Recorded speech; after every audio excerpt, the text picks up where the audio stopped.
원래 선한 목자 교회라는 이름이 네. 예수님의 교회라는 뜻이거든요. 네. 그래서 아, 저를 만나서 선한 목자 교회 이름이 꼭 목사님 같다고 할 때는 진짜 난감해요. 그러니까 어디에 프랭카드가 잘못 붙였어서 선한 목사 교회라고 이렇게 된 집회를 간 적도 있어요. 아, 진짜로요? 네, 그래서 정말 이거 아니라고 그렇게 제가 강조해야 했던 때도 있었어요. 네. 아, 그때는 좀 정말 난감하셨겠어요.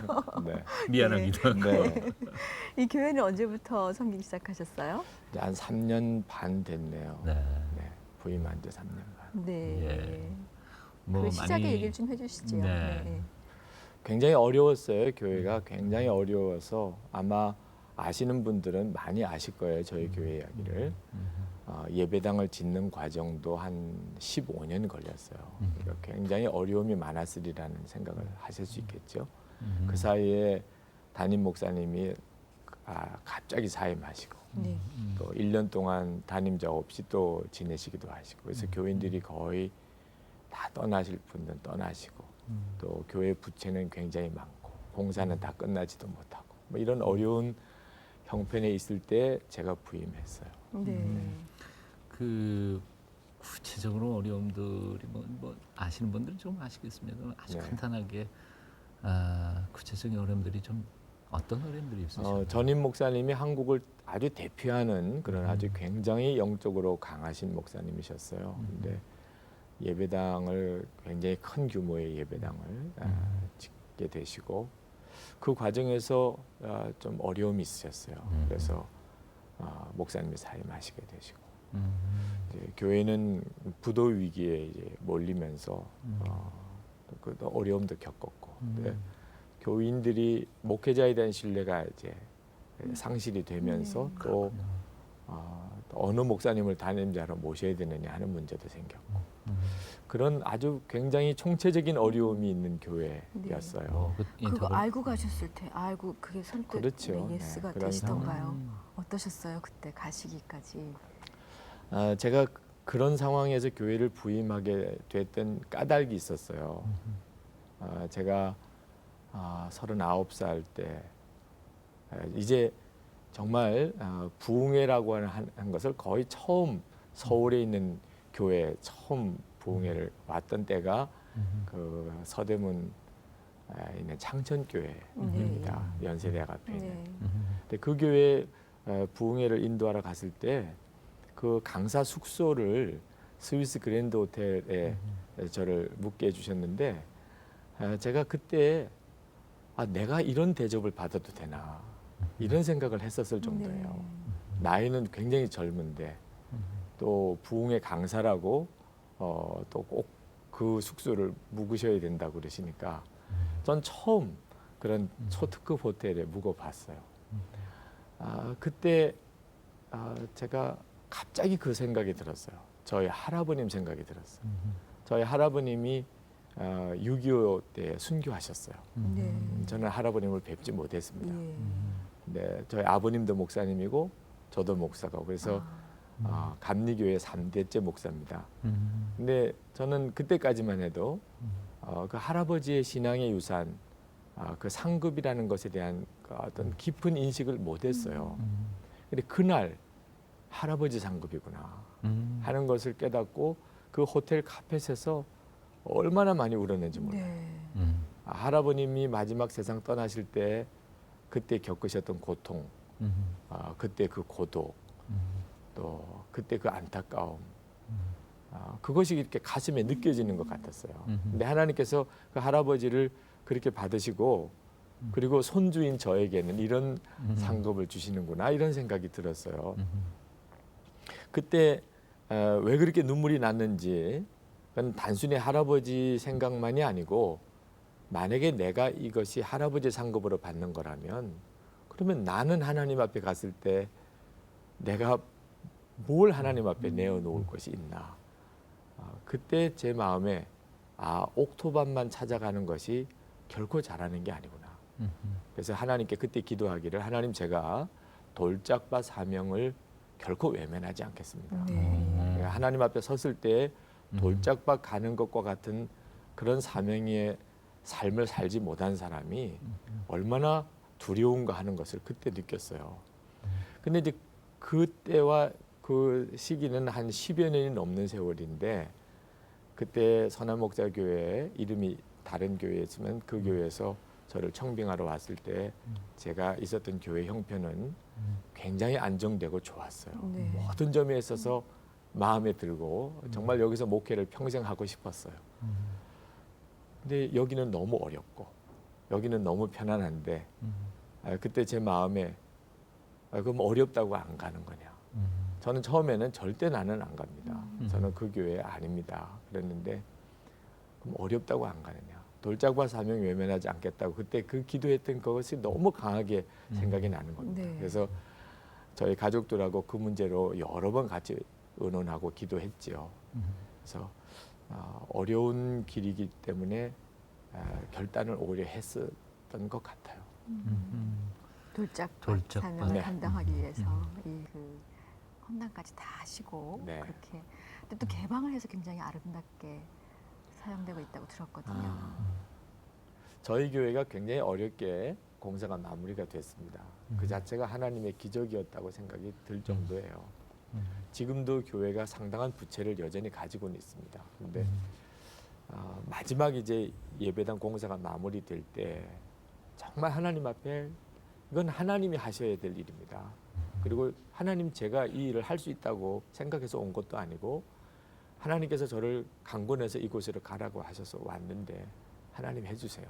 그렇게 기도를 하는데 그때 하나님께서 제게 무슨 마음을 주셨냐면 이 예배당 공사가 다 끝나서 이제 봉헌 예배 드린다고 이렇게 프랭카드가 붙고 하면 그걸 바라보면서 너무너무 슬퍼하고 고통스러워할 사람이 있다는 걸 너 아느냐 그런 마음을 주세요.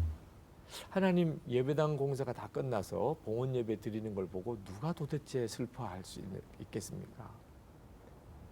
근데 하나님께서 제 마음에 생각나게 하신 분들이 저희 교회 주변에 있는 미자립 교회 네. 목회자들과 성도들이었어요. 그렇겠구나. 그분들은 이 큰 교회가 예배당 공사가 끝났다고 하는 소식을 들으면 그들은 오히려 그 일로 인해서 더 위기감을 느끼고 또 더 슬프겠구나. 저 교회는 저렇게 큰데. 그리고 교인들이 저희 교회로 이렇게 빨려 들어오는 것 같은 그런 현상이 일어나겠구나. 네. 갑자기 숨이 탁 멈추는 것 같았어요. 하나님은 우리 교회의 하나님만 아니시고 우리 교회 옆에 있는 아주 작은 교회의 하나님이시기도 하신데 하나님의 심정이 제가 생각하는 것과는 다를 수 있다는 느낌이 들었어요.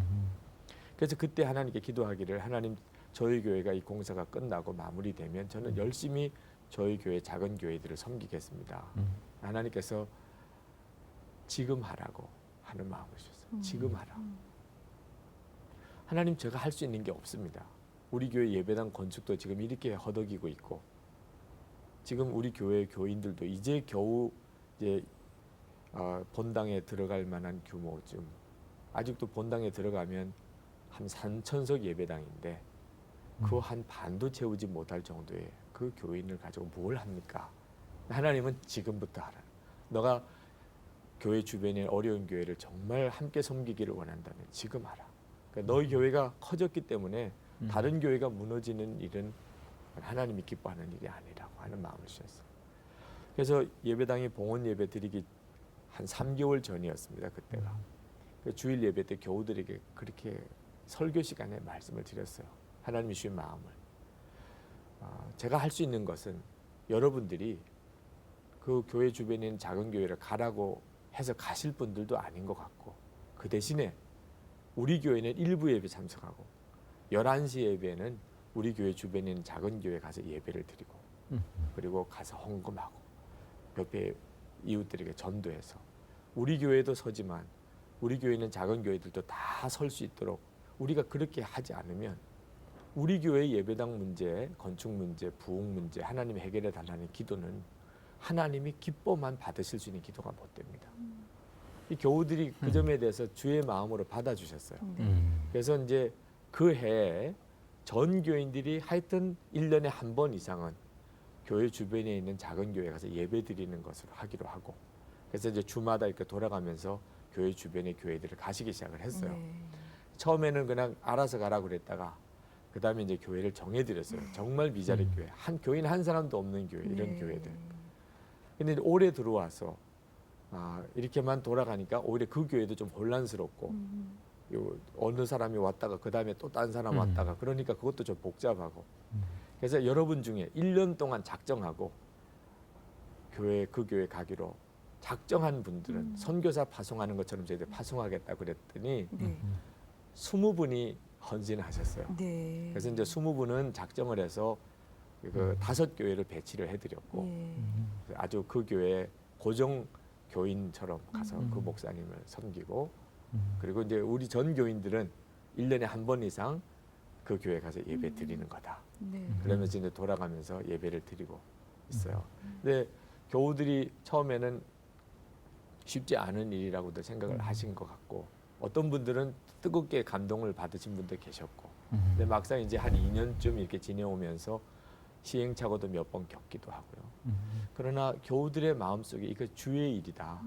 정말 하나님은 한국교회 전체가 살아나기를 원하시지 몇몇 특별한 교회만 크게 부흥되는 것에 대해서 하나님도 좀 복잡한 마음이신 것을 다들 느꼈어요. 네. 그리고 그런 작은 지역 안에 정말 들어가 있는 개척 단계에 있는 작은 교회가 가지고 있는 독특한 사명, 역할이 있다는 것을 교우들이 가서 보고 느꼈어요.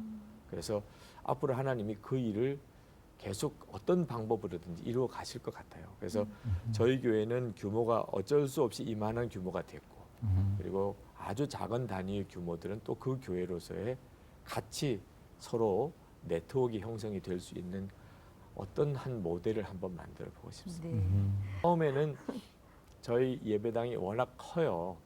아주 저희 규모에 비해서는 전임 목사님의 비전이 굉장히 크셔서 굉장히 큰 예배당을 지으셨는데 그때 제 마음에 이 예배당은 한국 교회 전체를 위해서 필요한 예배당이어야만 한다. 그래서 우리 장로님들과 이 예배당을 우리가 다 지으면 한국 교회를 위해서 이 예배당을 필요로 하면 우리가 다 여옵시다. 네. 예배당을. 처음에는 좀 어려움도 있었어요.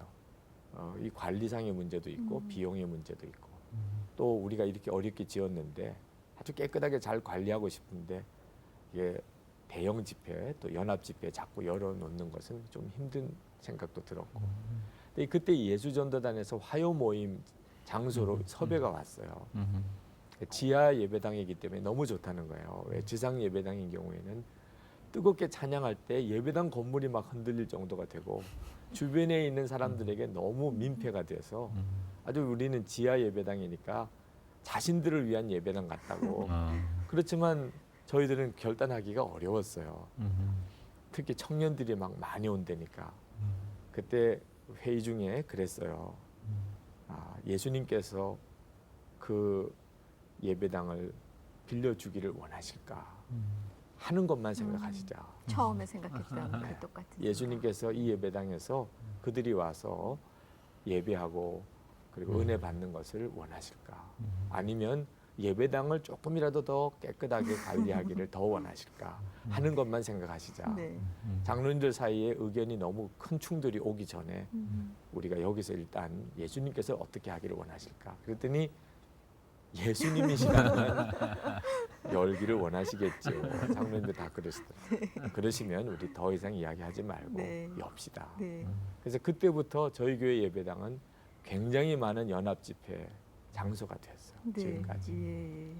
교회 이름 선한 목자의 교회 이름 그대로 선한 목자의 마음으로 교회를 열고 또 목회를 하시는 모습이 너무 아름답고 소중해요. 기도 제목 있으시면 저 나눠주시면 기도 제목이 있다면 한국 교회와 또 모든 우리 크리스천들이 하나님께서 저에게 도전해 주셨던 것처럼 예수님께서 정말 우리와 함께 계시다는 거. 네. 그건 정말 너무나 당연한 믿음이고 네. 축복이잖아요.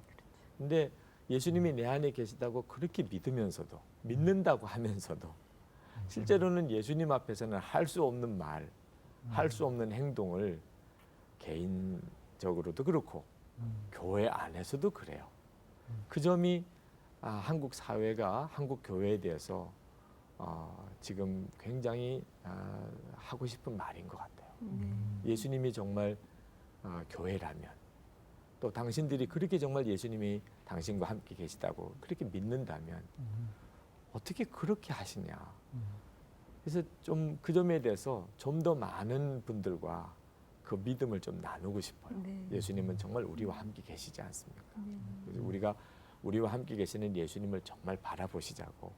그러면 주님이 원하시는 것을 우리로 알게 하실 것이고, 그리고 우리가 그렇게 순종하면 주위에 있는 사람들이 교회를 향한 인식도 많이 바뀌어질 것 같아요. 네. 이 프로그램은 여러분의 미디어 선교 후원으로 제작되었습니다. 선교는 사명, 후원은 동역. 당신도 복음을 전할 수 있습니다. 선교 후원 02-6333-1003번